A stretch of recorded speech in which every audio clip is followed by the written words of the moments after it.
Well, hello, everybody. Welcome to the show.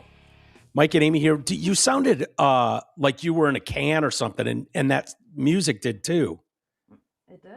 Yeah, you still do. You're still not on the microphone. Well, I wasn't on the microphone. Yeah, there you go. Okay, now you sound all I right. don't know why the music sounded fucked up. Did it sound messed up to you too? I don't know. I was focused on the fact that it didn't start at the beginning. Yeah, it sucks. It's just a thing. It's a nightmare. It is just Amy and I today. I just knew with Greg this weekend he's like, yeah, I'm moving to Iowa and setting up and then going into work. I start on Monday and but I'll be there for the show. I was like, dude, are you insane? No. So I texted him and let him off the hook. I was like, dude, I like, why don't, if you want to be there, that's great. But I got to imagine you're fucking tired, buried and in, like new work, meeting people, all that stuff. Yeah. I'm like, being on. Yeah, we'll be Is there here. anything worse than being on all the What time? do you mean? That's like you have to be on when you're at work events. Like you can't just be smoking a J on your couch, cool, Amy. You have to be on. Like when my husband or anybody hears me on calls with clients, he's like, who the fuck is that? Yeah. I've never heard that voice in my life. Yeah, fake people. We're all fake. And that's what I mean by being on. It's like, yeah, it just, you're taking it up a notch and it makes you fucking tired. Mm-hmm. Being on. It's just like, that's how I feel after this show. I was like, I've been on for a minute. Now I need to decompress. Yeah, no, there's no doubt. It's hard to just like relax and just have a conversation. And it's twice as hard doing it on a Zoom call. Yeah. Like I found a way, like once the show started, I could just kind of fall into place. And it was just like dead air, could sit for a second comfortably. Like this is so much more difficult. And I got to imagine going in like, hey, you're the new guy that's running this thing. Mm-hmm. And there's, I don't know how many dozens of people that entails that are involved that are all going to want to, hey, the new boss is here. We need to get 10 minutes to, and it's like, yeah, dude, Amy and I are fine. We'll hold it down. He's like, well, it is kind of busy here. I was like, yeah, no shit. Yeah. Sounds like it. So, I need to know what does your shirt says? It looks like a tweet. It's my MAGA Barbie. It's literally my Twitter bio. My friend / cousin, was my friend first, but she married Rocky's cousin, so we're in the same family.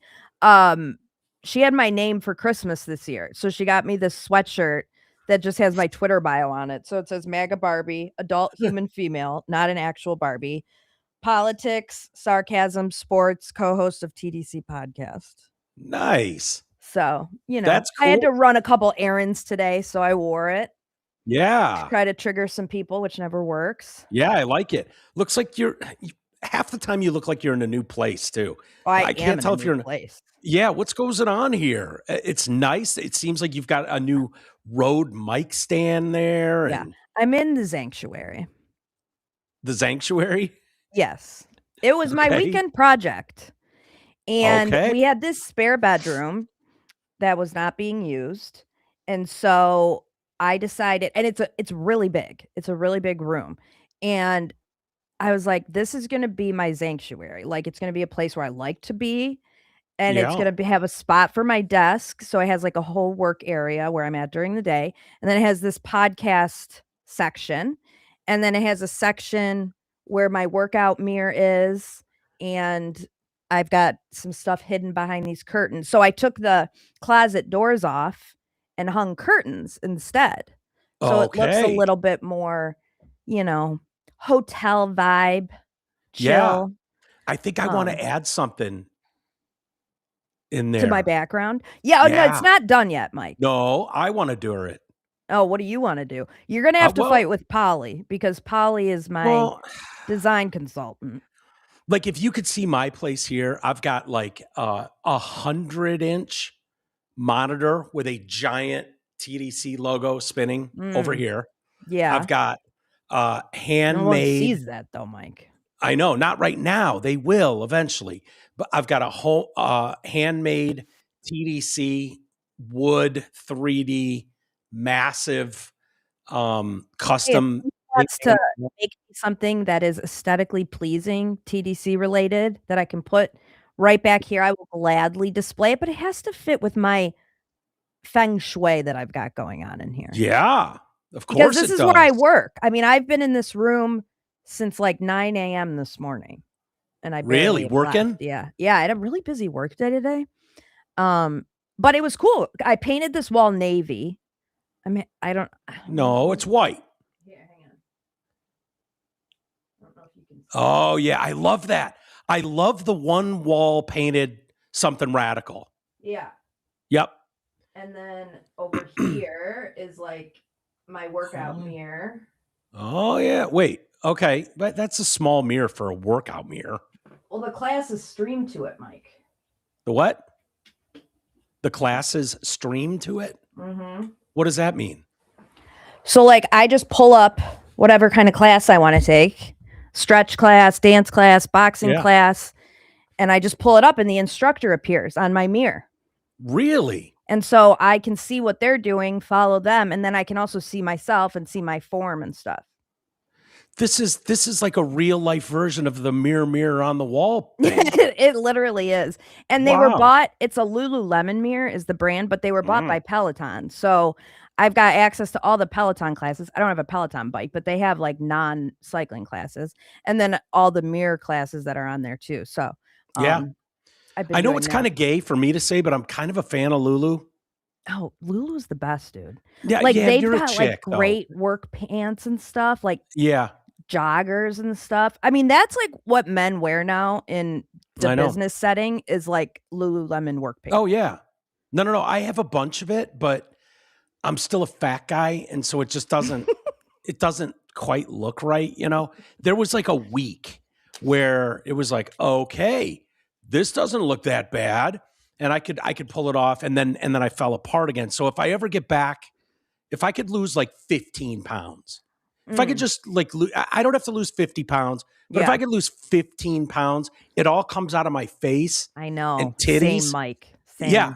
And then it's like, oh, look at me and my Lululemons. I'm looking good. So isn't it nice when you see your face slimming down? Oh, it's the best. Yeah, everything like I'm not quite at that point, but I'm close to that point where like any mirror I walk by is just offensive. That's where I was at, Mike. Offensive. That's where I was at. Why? I decided I just had to make a change. You know, I've been saying like I'm just a fat ass. I'm just a fat ass. Because I just was in really good shape for a minute and then I wasn't, and it bummed me out, and I didn't know how to just like get back into it. And I just committed to myself, like, even if it's just 15 minutes, I'm going to start. And, you know, I did 30 minutes today. I worked out every day last week. And even when I was doing this room, like I still closed my exercise ring. So I'm trying to be a little bit more active. That's awesome. That's great. Yeah. I need to do it too. I'm just, you know, half the time I'm too depressed or too in my own head. I know, Mike. It just sucks. I need to get out of that space. I'm telling you, you need to break it up into like tiny little bits and just be like, I just need to go do something for 10 minutes. Yeah. And just go do it. Well, set a timer and then be done afterwards and be like, oh, that's all I had to do. And then just be done. Yeah. Not to be like super advocate for drugs guy, but the Adderall has really helped a lot. Like I'm shocked at how much that's kind of like, you know, and I'm only on the 20 milligram one. You know, it all of it scares me a little bit, but Adderall's awesome. It was like you know, honestly, like a switch, just like bang, it worked. Because they gave me one that wasn't Adderall, and I didn't notice anything really with that. And I was like, yeah, this sucks. Yeah. But then on actual, I was just like, wow, this kind of did what it says. I didn't have any on Sunday, and I only had a half of one today because we were out, and I had to go get the prescription today. Yeah. Whew.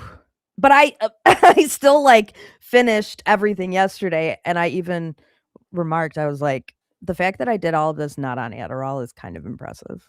'Cause when you don't take it when you're used to taking it and you don't take it, it's like, you can really tell. Mhm. Well, I definitely notice it, for right now, so I'm excited about that. Lot going on in the world, exciting weekend. What a great weekend for, football. Niners, Yeah, I mean, if your teams were playing. never a doubt with the Niners, told you guys all along. Never. Mike was I was all in. right in their corner the whole time. All in. You know what I have to do? I have to find a way to get back to just like enjoying the little things in life instead of going, nope, can't work. It's over. They stinks. Like the opening kickoff, I think, I don't like they hit us. The first play from scrimmage, I think, was a 2-yard loss. And I was like, expect it all day. This game's fucking over. And then the next play was a 60-yard pass, Purdy, and it was just like, good goes on. And dude, I found myself all day long. Well, that's what I was waiting for. It's all over now. Oh my God. I'm the worst. I'm doing it with the Lions. And I don't know if it's just old man screaming at the clouds. Totally. But I was watching Kyle Brandt this morning, I love him. He was on my soap opera back in the day. Was he really? Yeah, he was on Days of Our Lives. Yeah, I find that funny. It's so weird. He went to Princeton. Oh, did he? Yeah, he was a running back and kick returner at Princeton. Oh, no kidding. So he's no dummy.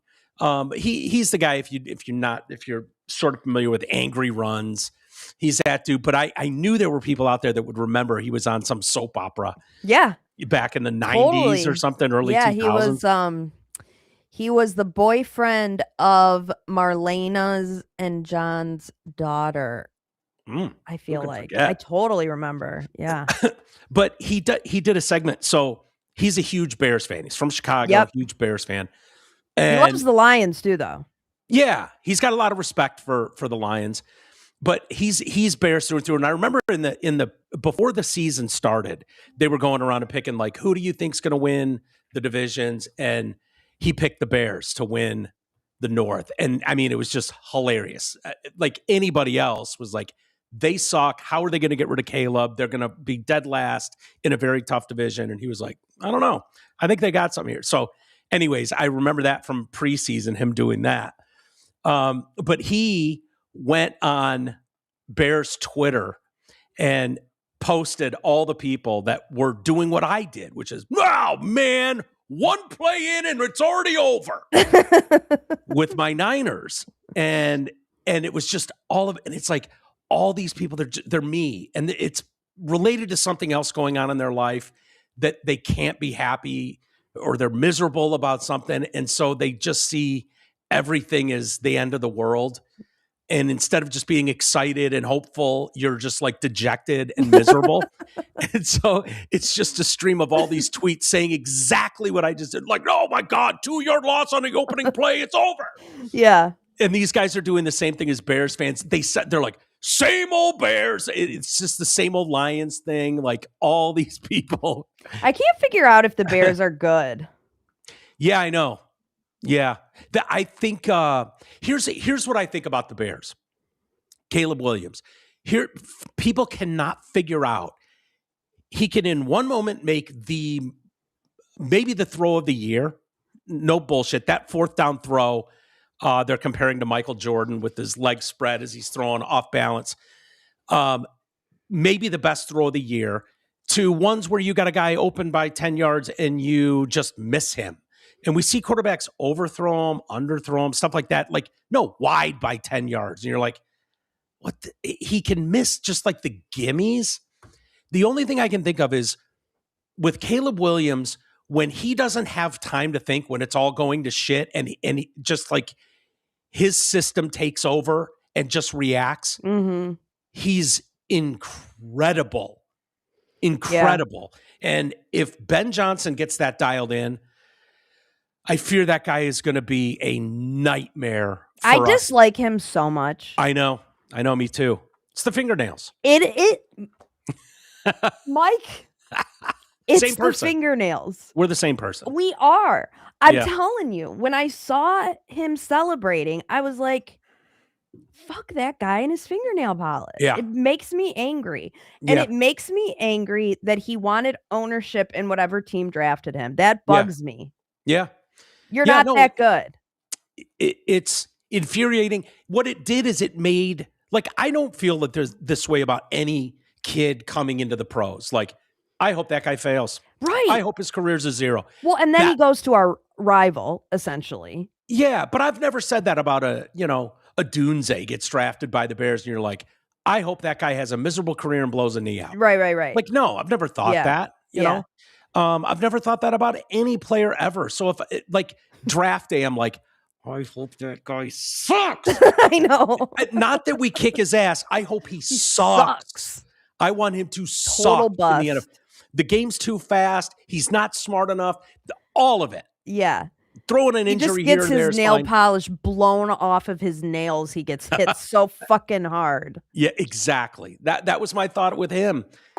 And then it's like the earrings, and then Ben Johnson goes there, and it's a lot of pylon, and I dislike him a lot now. Yeah. Well, Ben Johnson, he was making a lot of news today. Did you see his post game? Vaguely. I saw something, but then it didn't look like anything to me. It looked like they shook hands and whatever. Well, but then I saw him saying like "fuck the Packers" or whatever. Yeah, and there's a lot of people that are offended by this. A lot of pearl clutching going on. About the "fuck the Packers"? Yeah. Literally, everyone says "fuck the Bears." Yeah, that's of course. That's like what we say. He's not apologizing. So I think part of this is they all have in-house media teams now, right? Yeah. This isn't just NFL Films. Like, they all have their own in-house production teams that are making these clips. You see it annoys the shit out of me. As soon as your game's over, there's some dork handing one of your star athletes a phone, and they're yeah. As they're walking off the field, that shit. What they're doing is just getting content for their subscribers. The Bears actually sent this video out. So it wasn't just like a hot mic caught in the moment. It was like, no, the Bears took that video. They're proud of it, and they posted it themselves. Mm-hmm. And so that's where it was like, And their owner is apparently famous for, I think it was 24.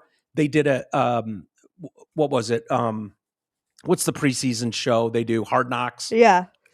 And he famously was like, he demanded that HBO bleep all the swear words. Oh. So it was like, and then this guy is in the locker room. Fuck the Packers, Yeah. So it was, but I guess this guy's on board with it. But here's what we're talking about, in case you missed it. Hell yeah!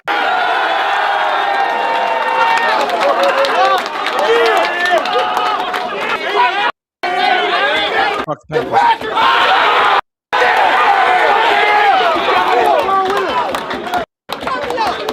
Caleb Williams back. You go into the tournament coming off of 2 losses, man. You go into the tournament off of 2 losses. You look up at halftime. Caleb's not in even this listening. game, and it's 21-3. No panic.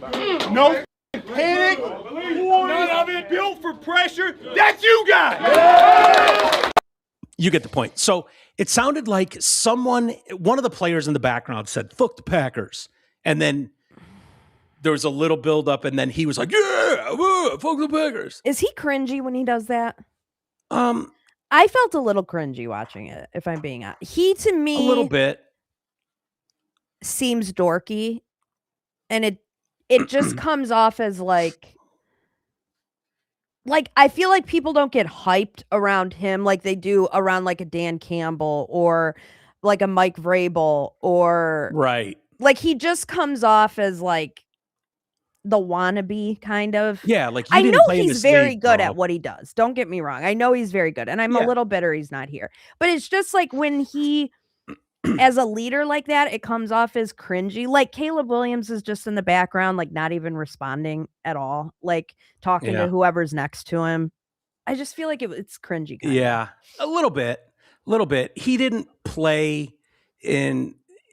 I don't know. Like it is what it is, but I don't really have a problem with it. I think, I remember when, and I think I've talked about this before, but I love this moment. Steve Young talked about it when he retired. And one of the things he talked about years later was like, yeah, my body wasn't done. I could still play, but I couldn't take one more locker room speech from a coach. Rah-rahing me up. Yeah. I had grown up past that. Right. And so there's a level of this that is kind of like, these guys are looking for someone to run through a wall for. And that's sort of almost like a wrestling thing, like, and so there's that kind of thing that these coaches all kind of do now. Yeah. I think that's what you're seeing, but it does come off. It's like, I don't know. I don't know that Mike McDaniel or Ben Johnson. Yeah, exactly. Like Vrabel, Dan Campbell. Exactly. That's what I mean. Like, it's just not, you're right. I feel like they're all trying to be Dan Campbell. Because I feel like he kind of, I don't know, maybe it's just me, but they really started like publicizing Dan Campbell's like post-game speeches. It was like, oh, here's what Dan Campbell says again. And I feel like people are trying to emulate that, and it's just coming off as kind of cringy. Right. It's like when a politician, is like, I'm gonna beat Trump. And you're like, yeah, dude. And then they're like cursing, and it's weird. It's weird. It's dorky. It's just dorks. They're total dorks. There's just something about authentic people. Yeah. Like you're not everyone's going to like you. Some people are absolutely going to hate you. You're living proof of that, Amy. You get it all the time. People hate me. You're authentic though. Yeah. So, Trump is authentic. Take him or love him or hate him. He is what he is. Did you see what he said about Greenland today? I have it in here, I think. Maybe we'll get into Greenland in a little bit. I don't know what he said today. I saw what he said yesterday. So if there's something new today, please. Whatever about their war strategy. Okay, we'll get into it in a minute. I can't wait. So yeah, there's something like we watched Ben Johnson in Detroit. Now assistants don't give a lot of press conferences. They don't talk a lot. And so we never got to see that side of him. From day one, Dan Campbell was, we're coming up and taking kneecaps. Like he was that dude. Yeah. And so there's a genuineness to it. It's not like they had to hold Ben back from, wanting to run to a microphone and talk about killing guys that we hate, like that seems weird. But, these guys are young 20-year-olds. Yeah. So they're buying into it. I think though that works. The Packers are flawed. And they've got this comeback about them. And some teams do this. Some teams have made it work. I think when you get in the postseason, that will bite you in the ass. If you go down 21-3 to a real team, like a legit week in, week out playoff team, they're not going to blow that lead. Right. You have to stay in a game in the playoffs. So if they think they're going to be a team that plays a half, like, we're the comeback guys in the second half, like, good luck with that. Yeah. Your luck will run out, next week versus the Rams if you try to pull that shit. Man, I thought the Panthers were going to beat the Rams. I know. And I was just like, how the fuck are the Panthers in the playoffs? And we're not. Yeah. Yeah. What were they? 8-win team? Yes. I always hate it. I hate it every year. We've probably been the beneficiary of that at some point where some 12-win team didn't get in because some sad sack Lions team won the division with 8 wins. Yeah. But, I've always thought it's bullshit. I wish they'd reshuffle too and be like, no, we're not making the 12-win team go on the road to an 8-win team because you won your division. Like, right. But whatever. It was a great game. It was clear. All the games were good for the most part. They were awesome. Last night's game sucked. But to me, I thought the biggest gimme bet of the weekend was the Panthers getting 10.5. Like they clearly were, for whatever reason, a matchup nightmare on some level for this Rams team. The Rams are very lucky to have gotten out of there. Thank God they've got the coach they got, the quarterback they got. They got out of trouble, but all day it was like, oh shit, they're in for it. And, it took everything they had to win. But, I don't know. What do you think of the Bears Rams next weekend? I mean, it's just like two teams I hope do terribly, just like the Packers and the Bears. I hope that they both have a miserable time, and it's like a 3-0 game. Is it bad that part of me is kind of, in a weird way, like, happy for the Bears? Like, they've sucked for a long time too. And as much as I hate Caleb, the city is so excited. Like, I know that feeling in Detroit when your team is just an embarrassment for decades. And then but Mike, they're doing it with Ben Johnson. I know. And in our division. I know. So, no, I can't be happy for them. Okay. I am rooting for either the Broncos, the Patriots. I wouldn't mind, even though I don't think they were bad enough for long enough. Yeah. Good point.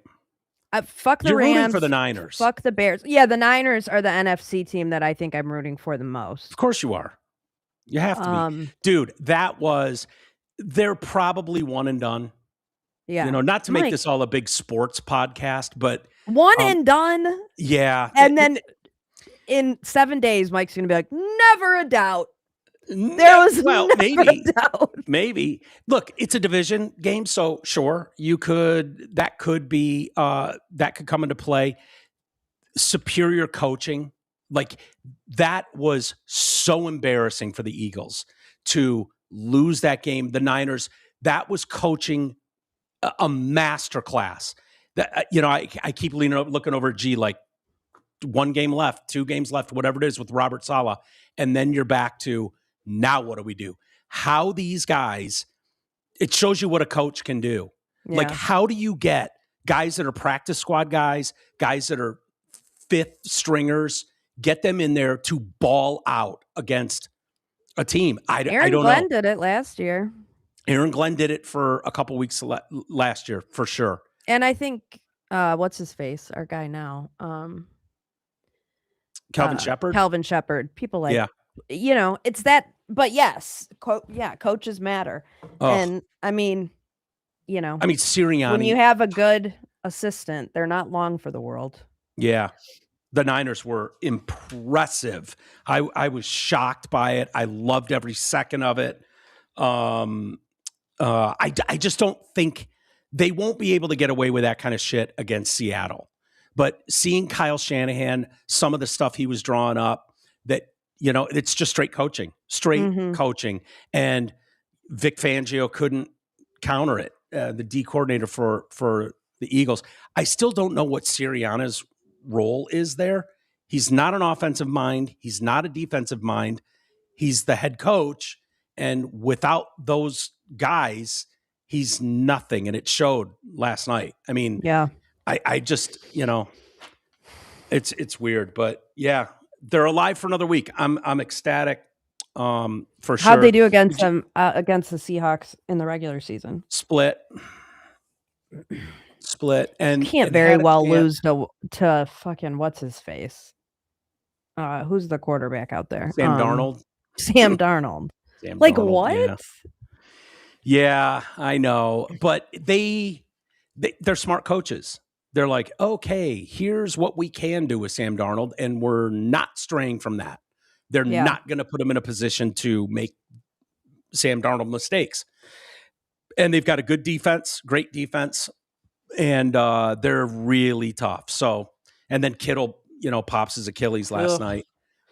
Just brutal. I don't remember my entire life, from the time I first remember watching football until about a week ago, when anyone ever popped an Achilles. Like, I know, and now it's every week. Time.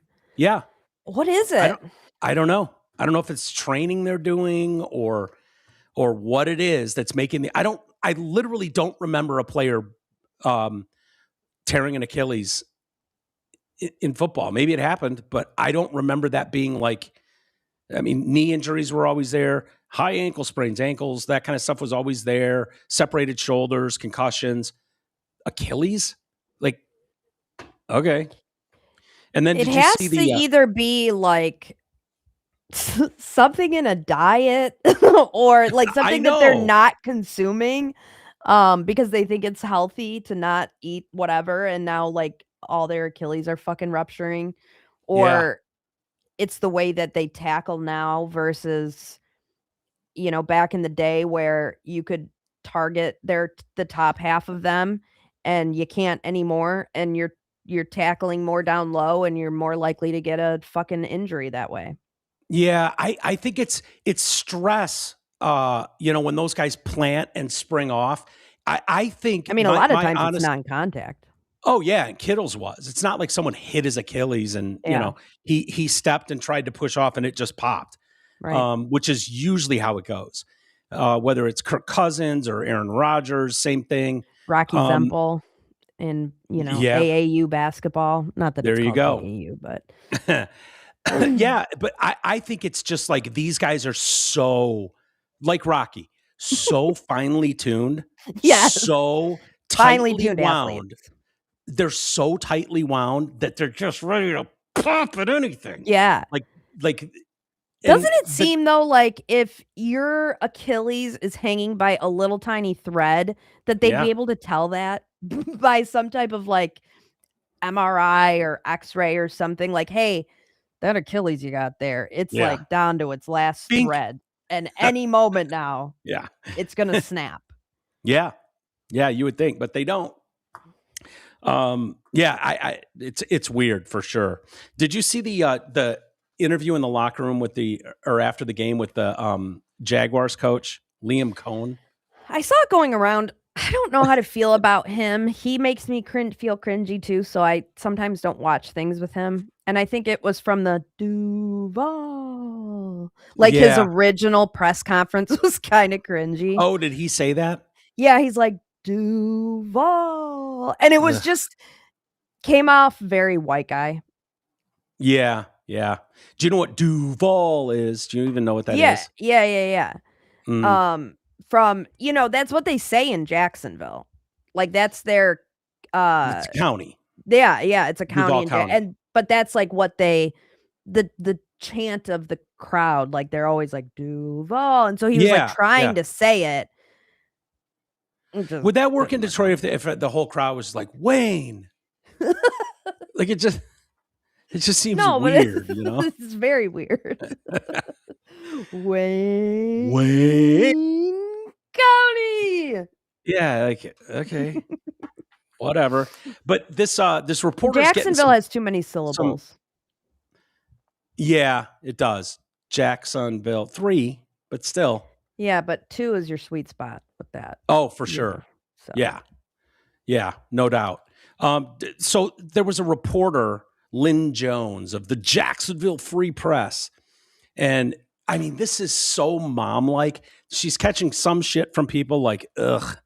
And she's getting some love from others. But here's how she opened the press conference. Tell you, congratulations on your success, young man. Thank you. Hold your head up, all right? You guys have had a most magnificent season. Thank you. And you did a great job out there today. Appreciate so you just hold your head up, okay? Thank and you, ladies and gentlemen, Duval, you the one, all right? You keep it going. We got another season, okay? I appreciate it. Take care and much continued success to you and the entire team. Aw. That was nice. Yeah. What a nice lady. Yeah, I don't know. Lynn has she's been at this paper forever. It sounds like she seems like everyone's Meemaw. Yeah, like that's what you want your mom to say after the game. Like, you hold your head high. You hold your head high. You had one magnificent season. She's obviously a black woman. Oh, and apparently she's like some DEI, thing. Like she covers for the black community in Jacksonville. She's the voice of the black community, something like that. I was like, okay, she should probably be a voice for the whole community, but okay, all right. I just want to focus on the black community. Cool. I don't have a problem with this. There's so many annoying questions from the press. They usually have those guys at a podium for 5 questions, 3 minutes. And then they move them along. And right after a loss, too. And it's like, this is the last. I don't fucking want to hear your bullshit questions about what I could have done differently. I'm pissed. Yeah. You know? Exactly. It's like the walking off the field at halftime, sideline reporter question. The dumbest, like, can we stop doing this? I know. Stop I think about that this. every single time. I'm like, why do we do this? Yeah. They never say anything. No. It's always awkward. They can never hear. There's always like a really weird height difference. And the coach is always like having to bend down to hear what the little tiny female reporters ask. It's just weird. And how many times have you heard this? Yeah, we gotta do better on third down. We gotta stop there and you know, and the offense move the ball. When we get in the red zone, see what happens. Yeah, we've got to be able to finish it in the red zone. Okay, thanks, coach. Good luck in the second half. Like, and then we get to hear from the other guy on his way out from halftime. Yeah, it's just so dumb. So people are. Let's see, what were some of the Brookle Pryor, NFL reporter, said, "Look, it's a kind sentiment, but it's not the job of a reporter to console a coach in a post-game press conference. Pressers are to ask questions to gain a better understanding of what happened or figure out what's next and do it in a limited amount of time." Like, get over yourself. Yeah, seriously. Get over yourself. It's not that serious. You're all asking very unimportant questions. What's going on? Oh, Rocky just got home and he brought me water. Oh, hi, Rocky. Sorry about your Achilles. When was that? A long time ago. Yeah. God. Well, we were in our old house. I don't know, 6-7 years ago. But I mean, it was non-contact. He was just playing basketball, and he said it felt like someone came up and kicked him from behind. Yeah, they all say the same thing. Felt like I got shot from behind or kicked. Yeah, like someone just comes up and just kicks you in the leg. Yeah. But he hasn't played basketball since then. Oh, I mean, no, done. No, you know my thing with my weak ankles. I just stopped. You know what I'm figuring out? I have weak hands.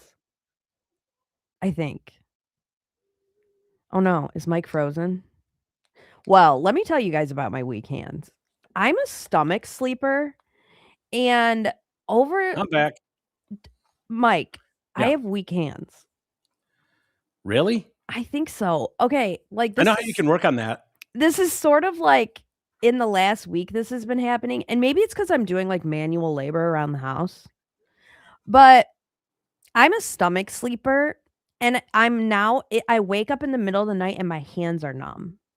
Ooh. And I think it's because I'm laying on them. Yeah, that could be. But I have always done that. Polly, how do you stomach sleep? I would think stomach sleeping for, Dude, nicely endowed women would be. Are you kidding me? Really? Flat on my stomach. I mean, it's the worst way to sleep because your neck is cranked to one side the whole time. Yeah. And you get numb hands. Yeah. I think I'm a side sleeper mostly. Yeah. It's very uncomfortable for me. Although we have a sleep number bed, and I've discovered the zero gravity function of my bed. Yeah. And it's fucking awesome.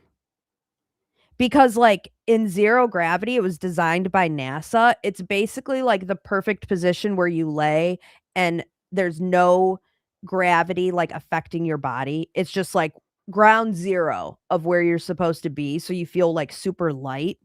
And then like when you stand up, you're like, oh my God, I feel really heavy. But it like takes a lot of weight off like your spine and your back and your hips to lay in 0G.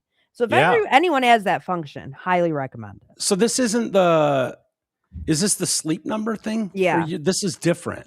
Yeah, it's a sleep number. So you can be like, I'm raised up. Yep.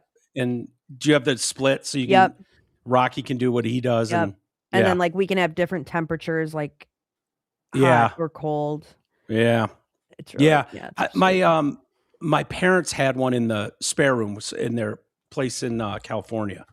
So every time I'd go there, I'd have the most awkward positions though. Yeah. I'd be like, my legs are up here and my back's up there. And I'd be like a V. Yeah, exactly. And the dogs are always like, what the fuck is going on with the bed? It's moving all around. Yeah. That's funny. I told you, Mike, I had an issue with the Instapot. Instapot. What is the... Have you ever used an Instapot? I know the name. I don't know what an Instapot is. Is that like it's obviously for cooking? Yeah. And, a crock pot I'm familiar with. And I've used the crock pot function on my Instapot. But the Instapot is like pressure cooking.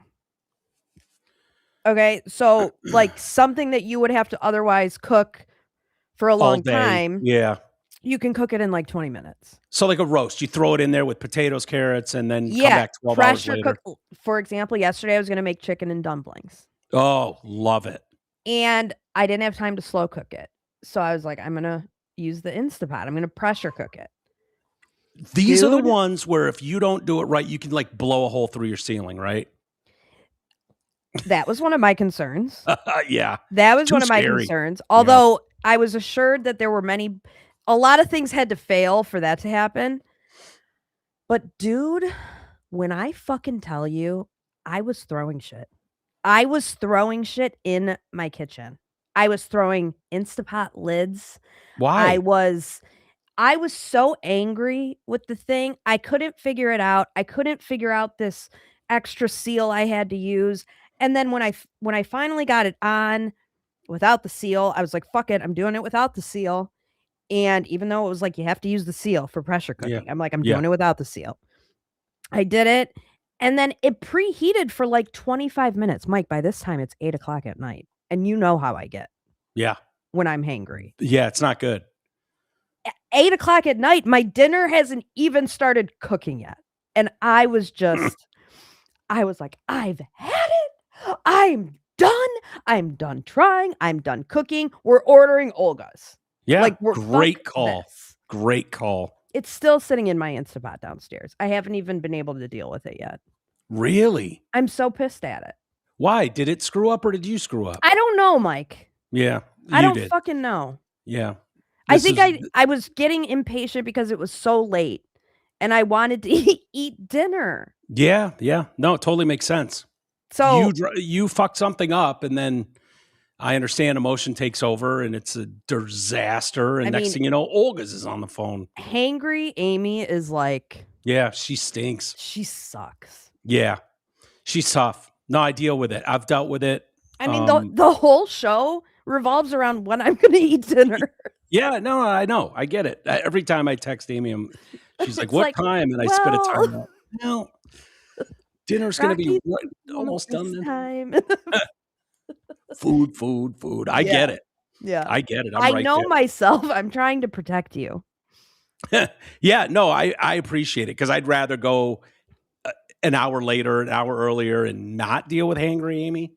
Exactly. You guys are emotional creatures. There's no way around it. And as much as you guys can know right from wrong, there is a level. There's a ceiling to it, and then all bets are off. I know. All bets are off. And it's with all of you. You know what I mean? I know. That's probably true of men too, but it's very noticeable with women. No offense. No, it's no offense. I get it. I was reading this story out of Florida. I don't remember. This must have happened while everyone was off for the Christmas break, but they're calling this Florida mom a hero. It's very heroic. She died protecting her children after her husband flew into a rage over an NFL game. I don't know whose side I'm on in this one. I gotta be honest with you. What was this? What in the world was this about? Well, he gunned down his wife, Crystal Rohr, just a couple days before Christmas, like the 22nd. She asked him to turn off the Niners-Colts game. Which I mean, was it a good game? Yeah, it was in Indy. The Niners won, and then this guy's a big Niners fan. His favorite team. They ended up beating the Colts at the time. You know that you got the one seed on the line. You had to win out. Sure, like it was touch and go those last couple weeks, and he's knocking some beers back, enjoying his Niners beating up on the Colts with the old man quarterback coming back. Yeah, on the road, and all of a sudden. She comes in and is like, I don't want to watch football anymore. Like, what? Okay. What do you mean? What? Yeah. I don't want to. You don't have more than one TV? Right? What do you mean? So at around 11 o'clock, this gets heated. This should not ever be an issue with anybody ever. I know. I give it to the warden. The warden leaves me and G alone.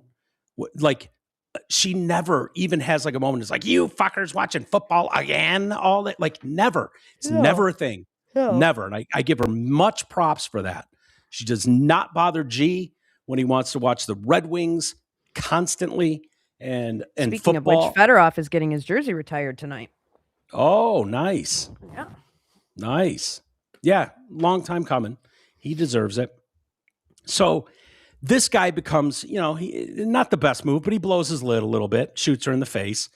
Now he's not even going to be able to watch the Niners in the playoffs. I know. That was short-sighted. Yeah, not a good move.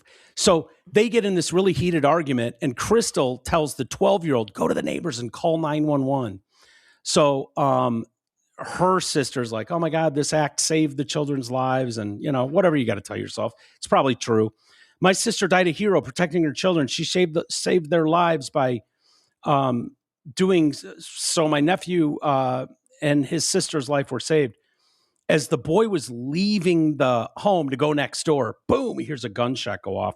Deputies are called. They find the wife dead and the daughter critically wounded. 13-year-old daughter. Step, though, not his. Her daughter. Yeah, her daughter. Ooh. He shot at her face. What? So he shoots her, bullets hits her nose, and then ricochets through the top of her head.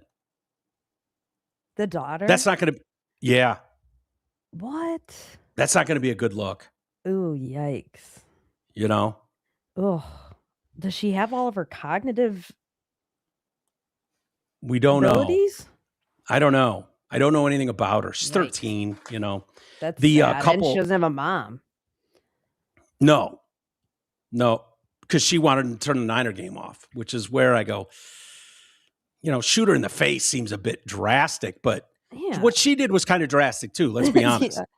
It's not like it was a shot her in game. the leg. Yeah, but then she would have kept trapped. You just see. He was like, enough out of that hole. Just tie her up, tape her mouth. She'd be like, shut the fuck up for a few hours. Well, better than they did have a baby together, and the baby was not shooted in the face, left alone in its crib. So that's good. A little bit of good news there, unharmed. He takes off to his late father's home nearby and then calls his sister in upstate New York. He's like, I did something very, very bad. Very bad. Oh, man. You're going to see me on the news, but I'm not going to jail. I'm not going to jail for the rest of my life. So cops, as they pull in the driveway, they just hear, boom. And he removed himself. Yeah. Yeah, he gone. Yep. Yikes. She married him. Yeah. Yeah. So well, he said he wasn't going to jail. Any parents. But it is a real tragedy, though. Dude, I'm telling you, it was a coaching masterpiece that took place last night with Kyle Shanahan, and he missed it. For what? Yeah, that's what I'm saying. That is actually an insane story. Yeah. Yeah. Talk about short-sightedness. My goodness. So isn't that kind of the move, though? Like, no, I would, if I was not arrested right away, I'm not going to let you take me in. I'm not spending the rest of my life in jail. For what? Women's prison, though? Well, okay. Like, it's easier for you. Not me, necessarily. Me as a man. Yeah. Yeah, me as a woman, I'd be awesome in prison. Yeah, you'd be running a prison yard. Yeah, I think so, I feel like you would. Agreed. I don't want to, just for the record. I don't want to do that. But if I had to, I think I probably could. Yeah. Especially if we were like a white collar prison. Can you imagine me in prison? I would be tossed around. I would be the guy, like someone would pull their pocket sleeve out of their pocket, and I'd be just holding on to that and walking around the prison. Totally. Like that. They'd call you Chaz. Yeah, I would be a hole for someone. Ew. I would be traded for cigarettes. They would be passing me off to people. There's nothing I could do about it. Literally nothing. You have like no redeeming qualities that you can like offer people. Like, hey, I can do your taxes, or I can help you with your lawyer shit. No, I wouldn't be that guy that's holding it down. Like I'm a card shark. You'd be but Mike, you'd be a cult leader in there. No, I think I'd be passed around. I would. I would seriously be passed around in there. There's no doubt about it. I can't go. No. Oh, what if your options were being passed around, or you had to like commit to the white supremacist, Nazi fuck? Oh, I'd commit to them day one. No problem. Yeah. No, I'd protect you then, Mike. Yeah, I'd come out of there with tats all over my forehead and shit. Yeah, swastikas everywhere. Swastikas on my knuckles and my forehead. No problem. That's a day one mission. Like get in as much as you can, but I still feel like I don't offer those guys anything. I wouldn't be any use if shit went down with the Mexicans. Yeah. Like I couldn't go toe to toe. I got weak ankles. I'm old. So I would be more of a liability than anything. Yeah. So I couldn't even do like a weekend spell in county. Yeah. Like none of it would be good for me. No.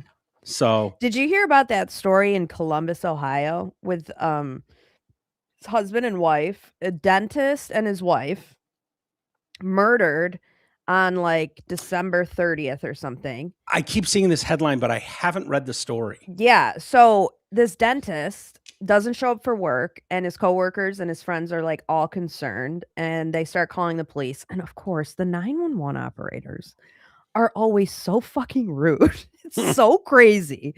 And it's like, so he just didn't show up for work. Mm-hmm. So what? Sometimes adults just don't show up for work. And it's like, hey, ma'am, let's just, I get it.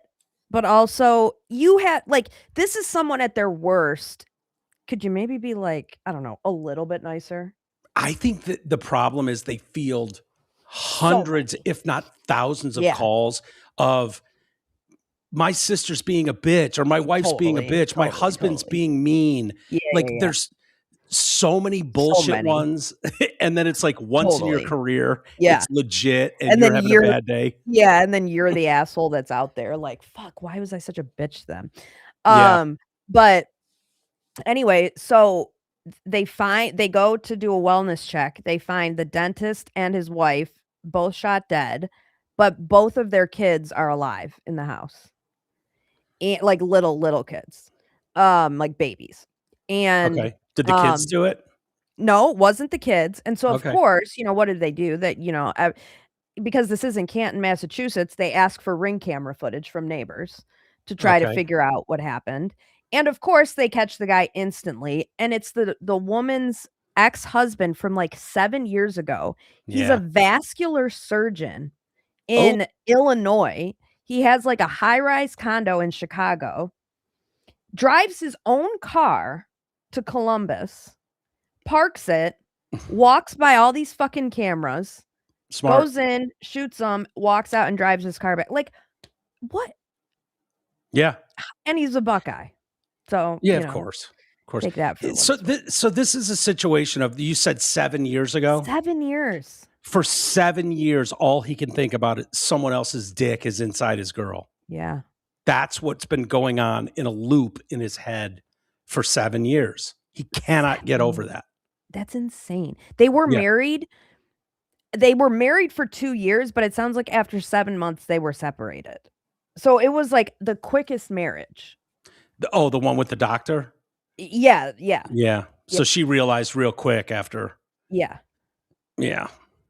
Super sad. Yeah. And people are nuts. I know. Just insane. Insane. To what end? Like, you just take these two parents away from their kids because you're a fucking can't handle a divorce from 7 years ago? Move on, my guy. There's some dudes out there that cannot move on. They just can't for whatever reason. I think it's that. It's on a loop. Every time they think of her, they think of some other dude, banging her. While we're in our true crime era, right before we joined, I was listening to Karen Reed's official first interview post conviction. So, or acquittal. I'm sorry, post acquittal, and it was like 2.5 hours is part 1, and I think there's a part 2. It's with a YouTuber. She's got a really big channel called Rotten Mango. Her name's Stephanie Sue. But Megyn Kelly had made a comment recently that she had reached out to Karen Reed and her team, and they wanted like tens of thousands of dollars to do the first interview. And I don't think any mainstream source was going to pay that. So this YouTuber who has like 6 million subscribers on YouTube, probably forked out 20 grand and got a big, long sit down interview with her. And, you know, as much as I know we joke about that trial, like listening to her explain just how she's had to come down from that, like it was her whole entire life for a few years. And then now it's like all of a sudden, you know, she's like, I wake up and I feel like I have to tell my attorney like something that I thought of. And then I realized like, oh, it's over, you know? Yeah.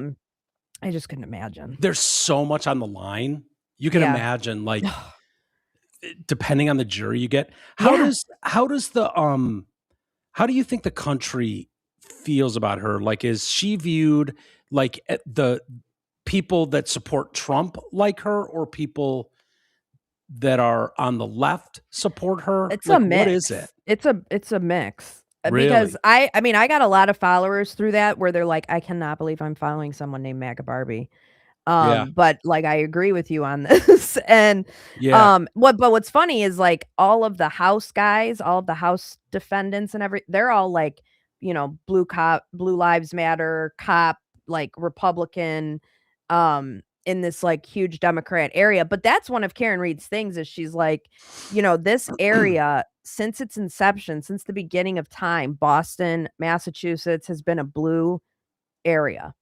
And without any checks and balances, this is what can end up happening. You get so far down the line and the same corrupt people run everything and they're donating to each other. And then there's no checks and balances. There's no accountability. And you just get this district attorney that runs wild and has never had an opponent in his 30, 40-year career.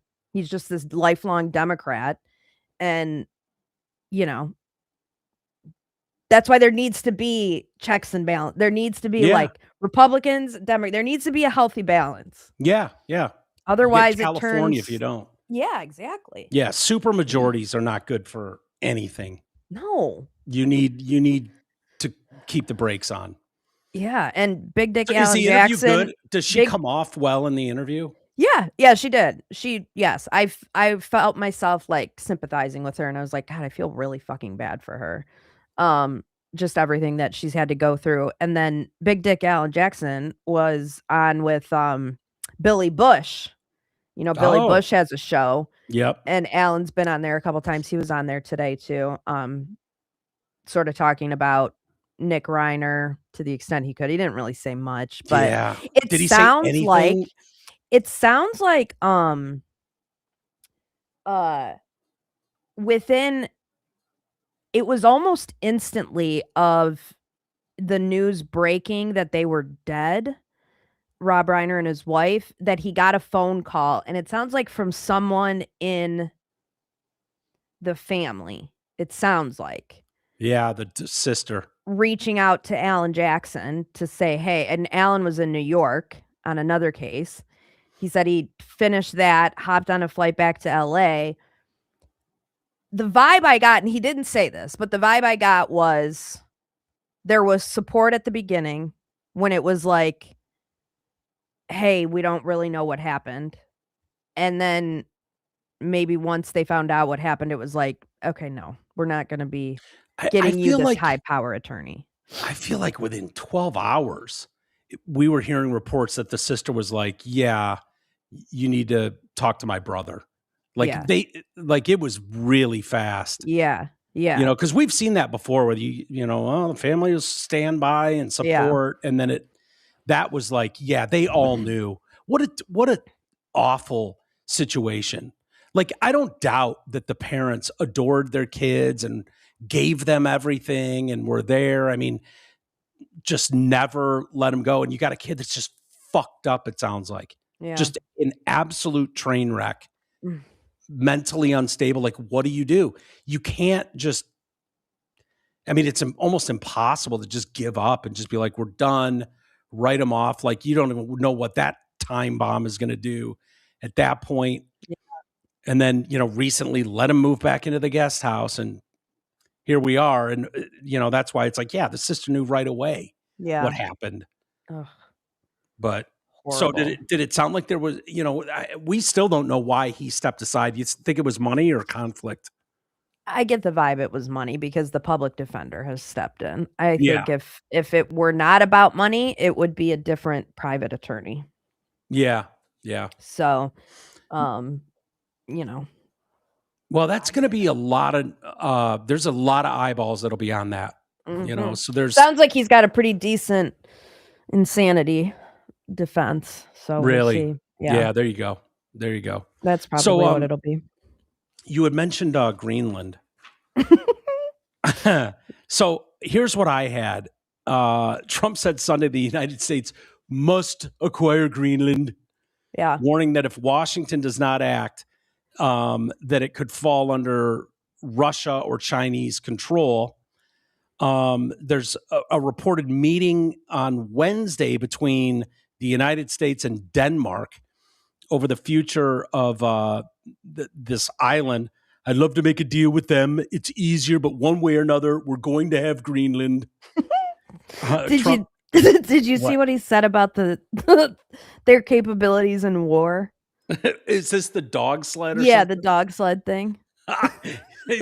They have 2 dogs in a sled or something like that. He's like, they don't want to run into Russia or China. All they have are 2 dogs in a sled.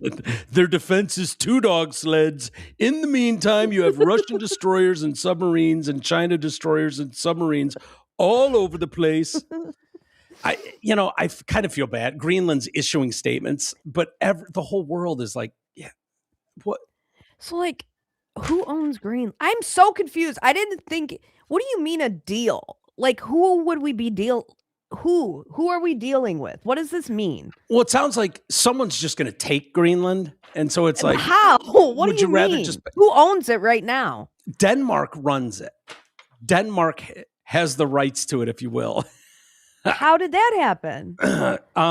Well, depends who you talk to. So, special envoy to Greenland, Jeff Landry, said that Denmark illegitimately took control of Greenland after World War II. History matters. The U.S. defended Greenland's sovereignty during World War II when Denmark could not. After the war, Denmark reoccupied it, sidestepping and ignoring UN protocol. This should be about hospitality, not hostility. I mean, it to me, it makes sense. It always did right out. I mean, it sounds funny. Because it's right off of, I mean, it's essentially right off of like New York. Not really. Yeah, no. You know what I mean? It's like that way. Yeah, it's up.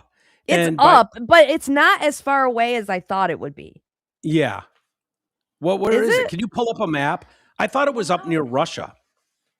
Yeah, but can't you see Russia from Antarctica? No, yeah. Or, I mean, from Alaska. Alaska, sure. Greenland.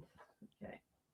I'm telling you, man, it's not. But for strategic reasons, if you're talking about putting bases, military, and I think we have troops there now. Okay, it's a little. But Trump makes it sound like, look, everybody would not, for trade routes, you need to go through this area, and who controls that matters. I mean, it's in our hemisphere. Yeah. Like it's attached to us and Canada. It's not over there. Yeah. It's like up. Yeah, it's a giant game of Risk, man. And that's what it is. Yeah. And it's like, we want to have control of that. I mean, there's like, I don't know, a few thousand people living there. Well, what does that mean? Like, we're going to just run it. You would put military bases there and then run routes around it and patrol. But I guess I just don't understand, like, when they say, I want to make a deal, what does that mean? Pay off the thousands of people that live there, give them each $100,000. Nuh-uh. Yeah. That's one of the things they've talked about. Really? Yeah, cut a check for like $5 billion, give them each $100,000 and be like, good luck. They can stay there. Yeah, now you're part of. Would they be like an American citizen? Yeah. Or would it be like a U.S. like territory, like Puerto Rico? Yeah. Guam. Yeah. Yep. And their minister, Jens Frederick Nielsen, with 4 other party leaders, said, as Greenlandic party leaders, we would like to emphasize once again our wish that the U.S. contempt for our country ends. No other country can interfere in this. We must decide the future of our country ourselves without pressure for quick decision, delay, or interference from other countries. Doesn't it seem kind of crazy that in the year of our Lord 2026, that we're just like acquiring countries? It kind of seems like that is like, I don't know, back in the day type stuff. We don't just like add territories. Yeah. Willy-nilly. It's just too bad that we, it sounds like Greenland has been part of the plan for many, many decades. Yeah. And we just can't have an honest conversation because of the tension in this country where I feel like that's strictly a Trump thing. If Trump says it, then it's evil and awful and bad. And so it's very hard to know, like, is this a good idea, a smart idea? Is this, healthy for the world order? Is this a good thing for world peace, world order? It very well could be. It very well could be an important strategic move that makes sense. If you want to keep these assholes at bay, Russia, China, that kind of stuff, and kind of cut them off at the pass from just having free reign. I don't know enough about it, but that could very well be the thing that it absolutely makes sense. But we are in this position where if Trump says it's good, then it's bad. Well, right, exactly. So that it just sucks that we can't have real conversations about it. Right. So, I don't know. Yeah. Sounds like a good idea to me, though. I'll be honest with you. Did you see all the brave celebrities last night at the Golden Globes? I did not watch it. Were they all? Well, neither did I. I just saw it on social media. They all wore pins that said "Be good." Oh God! I saw that douchebag. What's his name? He's such an annoying prick. Mark Ruffalo. Yes, I hate him. saw him with it, and such a dork. What dorks?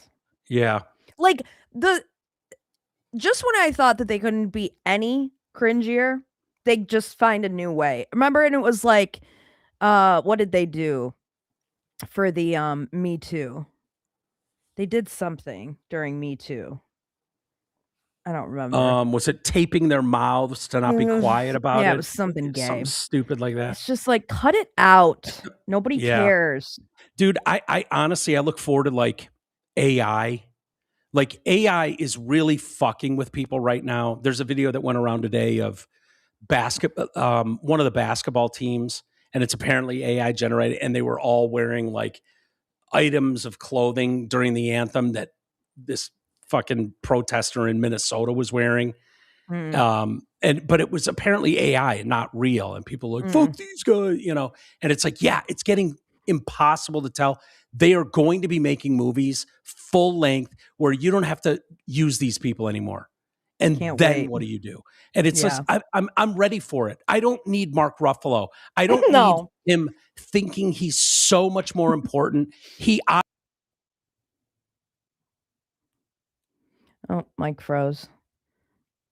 My favorite Mark Ruffalo story, or like one of my favorite bits that Drew would do, is when Mark Ruffalo would come here and like protest about the Detroit water being shut off, and Drew would call out to like LA County, and he'd be like, hey, do you guys shut off water for people who don't pay their bill? And they'd be like, yeah. He'd be like, well, why isn't Mark Ruffalo protesting you guys? Why is he coming out here to do it? Yeah.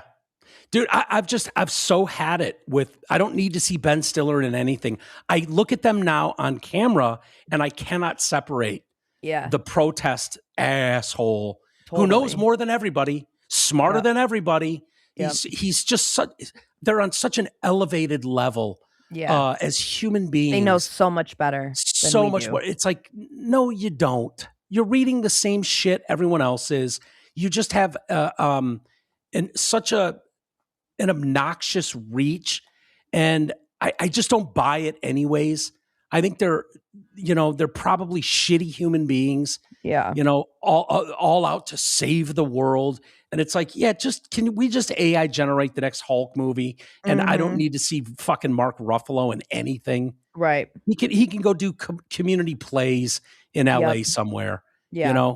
And live, he's the first one that's like, oh yeah, we need no more billionaires, no more billionaires. Yeah. And it's like, yeah, because you're worth what, $100 million? Yeah. So as he's flying on his private jet bitching about climate change. Yeah. Yeah. You notice they've all changed now to billionaires. Billionaires are the problem. Bernie Sanders, it used to be millionaires. Used to be, and then Bernie became a millionaire. Right. Not me. No, we got to go after the billionaires. Yeah, I'm not the problem. Yeah. Mark Ruffalo's not the problem. His net worth is tens of millions of dollars. Like, shut up, dude. Yeah. Shut up. And then, putting on a button. Like, it's just such a, it's a sad story what happened in Minnesota. You could see it coming a mile away. And it's partly because of people like Mark Ruffalo that ginned up these emotional people to think that they're fighting Hitler and Gestapo and Nazis. And, you've worked these people up so much, people like Mark Ruffalo. Yeah. They're out there driving around thinking they're real life Hulks and superheroes. They're going to stop the bad guy. Like, it's just ridiculous. It's absurd. I'm tired of these people. I know. It's so annoying. So yeah, I purposely don't watch those shows at all. I don't care what those people say. Me either. And the fact that they don't get it, I mean, the polling's been done. The public has spoken about what they think of people like Mark Ruffalo's opinion. They're so irritated by people like that. So yeah, I'm ready for AI to just dominate the fucking that industry. I know. I'm just so ready. Just be done with it. No more paying these guys $50 million for 3 months of work. Forget it. What are you reading? I was just opening Twitter to see what was happening. Did you hear that chick who got killed had a Roops in the back seat? I saw the video to Roops in the back seat. I thought the Roops was not in the back seat, but I was wrong. The Roops definitely was. Probably scared to death. Sent it into a missile into those cars. Yeah. Is the Roops doing okay? I think so. He's reunited with his other mom. Oh, cool. Yeah. Lucky Roops. And what have they raised now? A couple $1 million? Probably. Yeah. And GoFundMe bullshit. Yeah. Oh man, yeah. Sergei Fedorov, he drove onto the ice in a Corvette. Okay. That happened tonight? Yeah, he's getting his jersey retired tonight. Speaking of celebrities, you familiar with Melissa Gilbert? Yeah. Do you remember Little House on the Prairie? Mm-hmm. I actually watched it. I think of me at like 7. For some reason, that show being on, I don't know, Sunday morning before football or something like that. So I definitely remember watching a couple episodes of that. Yeah, I wasn't like super into it, but... Yeah. It was super wholesome viewing, good family messages. But she has deleted all of her social media. Oh. Boom, turned off. So her husband, Timothy Busfield, is facing child sex abuse charges. Oh, yikes. Yeah, that's not good. She no longer has her Instagram or Threads account. I wonder if she still got her Bluesky account. Yeah. Don't know. But an arrest warrant. Well, they'd be accepted over there. Right. Yeah. If she's on Bluesky, they'd be like, yeah, what's the problem? Yeah. Yeah. Why are we even having a trial? When I hear Threads, it's like, oh, Threads and Bluesky. You've probably got both. Totally. Right? So an arrest warrant, and this story's a little weird, honestly, with what we know now, and her dumping socials. I don't know if that's like a signal to something like, oh boy, the other shoe's about to drop. I don't know, but it's weird. So Timothy Busfield, he's apparently an actor, director. He was on The West Wing. Super popular show, early 2000s, maybe something like that. Yeah. I never watched it. an arrest warrant was released Friday, revealed that Busfield, he's 68, he's wanted in New Mexico on 2 counts of criminal sexual contact of a minor and 1 count of child abuse. So the Albuquerque police allege that he engaged in unlawful sexual conduct with a pair of 11-year-old twin boys. What the stinks? What? Yeah. So they always hire for child actors. They want twins or triplets. Yeah, they want twins, Yeah, they can double up on that. How much time they're allowed to. It's the loophole. Right. So, he Mary was Kate directing. Ashley. Yeah, there you go. Yep. He was directing a show on Fox in 2024. I mean, I didn't even know they were still making shows on Fox in 2024. The Cleaning Lady.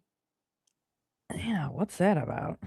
I feel like that name I've heard, The Cleaning Lady. Maybe they ran promos during football games or something. But so he's directing that show, and they had he allegedly grew close to these boys during their time shooting the show. What does that even mean? Yeah.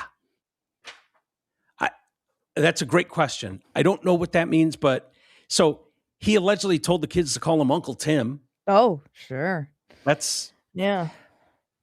I don't know. I mean, I call Oyster out like, oh, your Uncle Mike's here. Like, yeah, your dogs would be like, hey, your Uncle Mike says, say hi to Diesel from Uncle Mike. Yeah, they're dogs. And right. And, that's like something you do with like very close friends.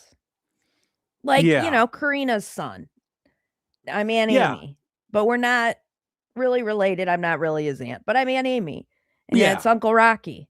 But it would be weird if you came around and said to Luca, call me Uncle Mike. Oh, yeah. Call me Uncle Mike. That would be weird. Yeah, that would be weird. It would be Aunt Amy's friend, Mike. Right. That's how that usually goes. Yeah. So, yeah, call me Uncle Tim. Yeah. No, thanks. No, I'm good. And then he would tickle their stomach and legs. And they're 11. 11. Yeah, he's just getting in there and tickling the belly. They're not 3. Again, in fairness, if I saw Diesel, I would tickle that belly. I know. Are we talking about Mike. Twin dogs? No. Well, yeah, I would. No, we're talking about 11-year-old boys in this case. Okay. But Uncle Mike would tickle that belly on Diesel. Yeah. So, so he would tickle their stomach and legs. God, dude. So weird. It's so weird. So he tells detectives on the phone, Busfield spoke to detectives on the phone about the allegations. So in November, so just a couple months ago, and said it was highly likely that he had physical contact with the boys. I don't remember those boys. I don't remember it if it happened. I don't remember overtly tickling the boys ever, but it wouldn't be uncommon for me. But you, of course, remember the boys. That is a wild thing to say. Yeah, isn't it? Yeah, first off, you would remember those boys. The 2 11-year-olds that you grew increasingly close to. That you were tickling on a regular basis. Yeah, and this isn't a show you directed in the 80s. Right. We're talking about last football season. Right. Dude. So Gilbert was listening in as the cops were talking to her husband. So she was, but is that like when I hear sexual abuse of a child, I don't know. Well, it had to be more than tickling. Well, that's all it says. The story literally ends. You cannot be arrested for tickling. That's insane. Right? That's what I was thinking. It had to be more than that. I didn't want to sound like a creep like, why are we even having a trial here? What, you can't tickle 11-year-old boys' bellies? Why can't we tickle their bellies? Like, I don't want to come off in defense of like. That's more of like a workplace thing. Like, hey, we're not going to tickle people at the fucking workplace versus like criminal charges. Sexual charges? Sexual abuse? Yeah, that's not from tickling. That's insane. Yeah. Okay. There must be more. You don't delete all of your social media because your husband got arrested for tickling. Yeah. You would think you would be running to social media and be like, Are you kidding me? Yeah. We just had this call with detectives because he tickled a couple bellies.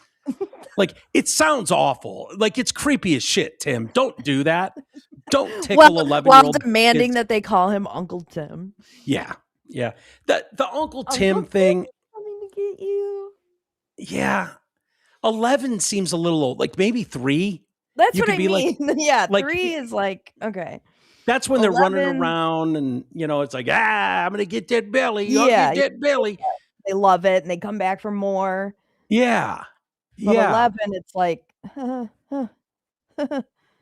yeah, 11 is like Marshall. Marshall's, 11. It's like, right. I am not touching your belly. Get out of here, you weirdo. Right. You can ask Uncle Mike to have your belly tickled and he'd say, no. Yeah. Get out of here. No. Yeah, right. Not tickling your belly. Yeah. It's weird. You can barely call me Uncle Mike. Right. So weird. Lastly, before we do a couple emails, did you see the thing Caroline Leavitt sent out about the sonic weapon Venezuela Maduro capture? What'd you say? Dude, so this is going viral. A guy claimed that he was there for the U.S. operation to capture Nicolas Maduro and says that the U.S. used a sonic weapon during that invasion and fucked them up. So she shared this eyewitness account interview on X, encouraging her followers to read it. And this is probably meant for other regimes in the world. Just so we're clear, if you want to get cute, this is what the Venezuelans are saying about what we did there. So mind your P's and your Q's. Keep your shit in order, okay? Because we have sonic boom capabilities. Yeah. So the security guard says, on the day of the operation, we didn't hear anything. We were on guard, but suddenly all our radar systems shut down without any explanation. Next thing we saw were drones, tons of drones flying over our positions. We didn't know how to react. What happened after that? How was the main attack? After those drones appeared, some helicopters arrived, but there were very few. I think just 8 helicopters. Soldiers came down, but very few, maybe 20 men. But those men were technologically very advanced. They weren't like anything we'd fought against before. And then the battle started? Yeah, but it was a massacre. We were hundreds, but we didn't have any chance. They fired with such precision and speed. It seemed like each soldier was firing 300 bullets per minute. We couldn't do nothing. And your weapons, didn't they help? Nothing helped me because it wasn't just weapons. At one point, they launched something. I don't know how to describe it. It was like very intense sound wave. Suddenly, I felt like my head was exploding from the inside. We all started bleeding from the nose. Some were vomiting blood. We all fell to the ground, motionless. Dude, this is straight out of 24. Yeah. Didn't we hear about this in Cuba? 24 was a good show, wasn't it? Wait, which one? That with Kiefer Sutherland. Kiefer Sutherland. And every day was an hour. Yeah, I never watched it. I should go back and watch that. Oh my God, Mike, let's watch it together, but separate, but together. Okay, like Lost. Yeah. Yeah. Oh my God, I would totally watch 24 again. Okay. Yeah, I didn't watch it. I was thinking of the other one. Was it Designated Survivor? Oh, yeah, with Kiefer. That's a good show, too. Yeah, I watched that one I don't know, a year or two ago. Yeah, that's a pretty good show. Yeah. Now I always want to know who the Designated Survivor is. Yeah, totally. Because it's is it some dolt? Yeah, some dork. It usually is. Yeah. I think it usually is. I make a lot of Designated Survivor jokes at work. Yeah. Because sometimes it hits me when we all have to travel somewhere together. I'm like, you guys, if something happened, our whole unit would be wiped out. We need a designated survivor. We can't all travel at the same time. Yeah. Separate planes. We got separate hotels. VP and president and VP, they can't be together. We got to separate. So going back to this Venezuela thing. That's insane. Didn't we hear a story about in Cuba, our military guys were I don't know what it was, but we all got headaches and I wonder if they were testing something over there. Oh, yeah. Remember that? That's wild. God, they probably have some of the coolest shit. Oh, yeah.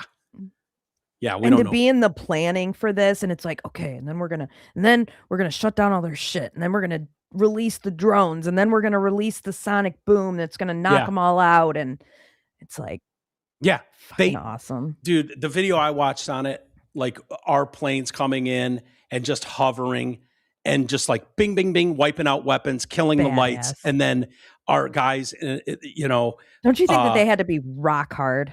Oh yeah, like, hell yeah! Fuck yeah! Just repelled right into the middle. This is what I live for. This is what I joined for, dude. I've been training for this my whole life. Fucking let's go. But yeah, I think that's a message to the rest of the world. Like, you want us to do the vomit, bleeding out of your ears thing to you? You want to bleed from the ears? You want to bleed from the ears and vomit? Motionless? Yeah. We can't do nothing, man. There was like 20 of them and they killed all of us. They kicked our ass. In the famous words of Donald Trump, I also have a button and it's bigger than yours. And it works. And it works. And mine works. And mine works. All right, let's do a couple emails. Then I got to go eat my spaghetti. Yeah, go get your spaghetti. Yeah. Hey, new Patreon member, Angie Shearer. Hi, Angie. Thank you for being a member. She looks cute in this little picture too. Oh. It's hard to tell. It's a wee little picture. Yeah. She sounds cute. Yeah, she is. But so she gets the member show. And I heard from Connor. Remember Connor? Yeah. Yeah, he quit on us a while ago. He was mad at you. And oh, sure. He was mad at me, mad at you. I don't know. Who knows? But he was like, he wrote me and he said, I listened to the member show today. I am completely black-pilled. It's hard not to be. Yeah. He says, watching people that literally celebrated Charlie Kirk's death and now telling us we're not allowed to question if a shooting was justified, they don't see the difference. I have yet to see one person celebrate the lesbian poet's death. I've seen many rational people say how sad it is that someone died. However, it was a justified action by a federal law enforcement officer. Human life is worthless to the left. Political narrative is all that matters. You don't come back from that. Yeah. And then he says to Amy, I am so freaking pissed at what you went through with HR.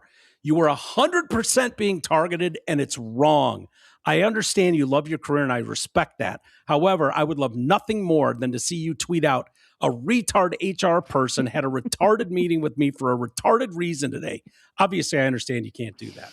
With love. I appreciate the feedback, Connor. Yeah. I share in your frustration. Dustin says, new way to intro the show. Oh, fuck. I think that happened today, too. It might have. It definitely happened on the member show. And then we'll go out with this. Lisa says, I had celebration in my head all day at work while watching the news unfold. When I got in my car tonight to drive home, I immediately checked to see if the podcast was up and was delighted to hear the song in the opening. Made my I got night. You, Lisa. I got you. I was the same way. That's awesome. Walters@DetroitCast.com. Send your emails in. And yeah, we'll do it again tomorrow. Have a great night. Are you going to watch the game tonight? Yes. I'm going to go eat some spaghetti and watch the game. Is it meat sauce? Yes, but I make it with Italian sausage. Okay. I'll have to try that. Which I am just now learning. I think my mom passed off to me as ground beef growing up. Because I always thought she made it with ground beef. Yeah. And every time she's given me the recipe, she's given it to me as Italian sausage. And I was like, oh, so you've just been making this with Italian sausage the whole time. And I didn't realize it because I would have had the same reaction you did. Ugh, I don't know. Yeah, I don't know about that. I use not turkey. Like big, thick, like ground Italian sausage. That's good. I like when pizza does that. Not the big, thick Yeah, chunks. not like thick things of sausage. Which can be good too, but the ground ones are really good. Yeah. You'd like my spaghetti. It's very good. Because, we're Italian. We put sugar in it, so it's good. Okay. Yeah. No, I'm starving. Yeah. All right, I'm going to go eat.